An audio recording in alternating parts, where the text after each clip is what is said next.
Good afternoon mga bro. Ayan. Araw na. Kaya nakawala muna tayo. Nakapakain lang yung dalawa. Mga inakay nila. Silipin natin namin. Ito, pakawala muna natin ito.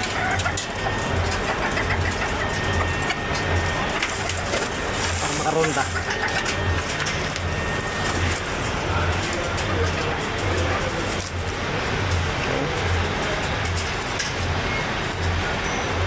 Pawalan muna natin yung mga yan. Para sila yung makaronda. Kaya pa umalis.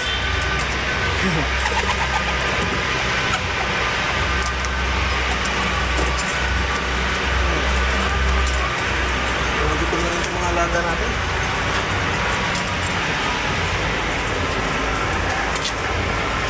Ito, nagiging.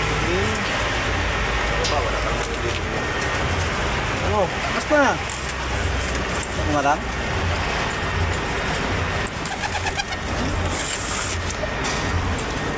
Tapos ito rin, papakawalan din natin to. Natin yung kanilang pintuan. Sana umaraw na kasi yan o. Umaraw na sana ng tuloy-tuloy. Lagay ko magtatag-init na kasi tapos nang umulan ng ilang araw eh. Magtatag-init na to. Yan. Habang nakasalang yung labahin natin, papakain na tayo saglit. Yung mga alaga natin, yung magandang kalangitan. Ayan, walang kaulap-ulap, kaya sigurado init na to sa mga susunod na araw. Simula mga summer. Ayan, dito sila pang magsipagrondahan. Kaya muna natin, magpapakain muna tayo saglit. Makabang na oh. Pati yung mga manok natin. Nga, yung dalawang inakay, silipin natin. Ayun. Ayun sila oh. Hindi ang pagkain natin dito. Pellets yung pinapakain natin dyan para gumanda-ganda yung madaling matunaw ba nila. Silipin natin sa loob. Kita. Yan ang dalawang inakay natin.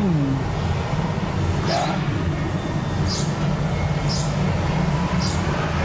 Ang ganda.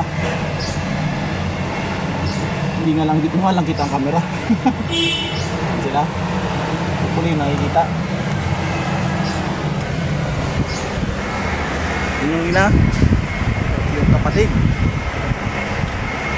Kakain muna tayo ng alaga natin para busog naman sila. Ano kung mga alaga natin manok, mga gutom na. Okay dyan. At yung mga pakawala natin, pupunta yun dyan para kumain. Pero siyempre, lalagyan pa rin natin yung mga itong may itlog.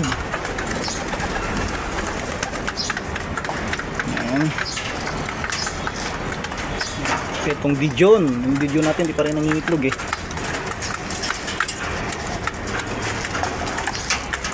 At itong pansi natin.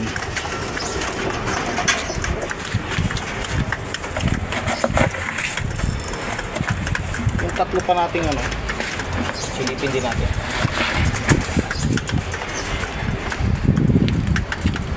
Diba? Tingnan natin to. Lagyan din natin dito sa ibabaw para hindi naman mabugbog yung ano, yung isa.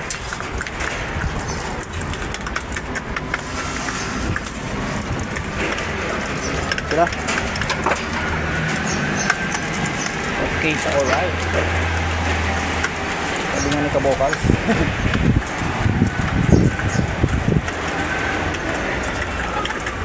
Ayan yung mga alaga natin.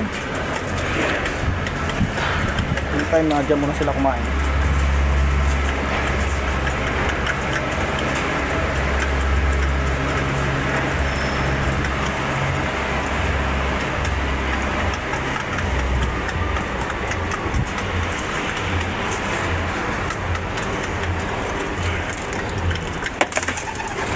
Kunti na lang ang pakain natin, patuka natin, kaya kailangan makabili na rin pala tayo. Huli nitong week, ibigay naman yung ating allowance. para karoon na rin ng allowance din yung mga pagkain ang mga paalaga natin. Siguro pwede na tayong bumili ng ano, no, ng isda kasi maganda na ang panahon. Pwede na tayong mag-alaga ng isda rito. Tsaka yung isa siguro niyan, isang ganyan, lalagyan natin ng duckweed tsaka snappy grass at doon natin ilalagay ang isda.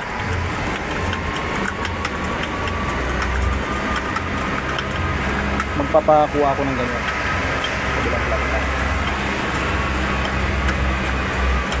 Kahit siguro dalawa, pwede na. Bili tayo ng gapi tsaka moli. Bukan muna natin gapi tsaka moli. Kung anong available doon na meron sa tindahan ng mga isda. After natin na baka nagka-budget tayo. Yan na muna ang update natin sa ating mga alaga. At ingat-ingat na lang lahat. God bless us all.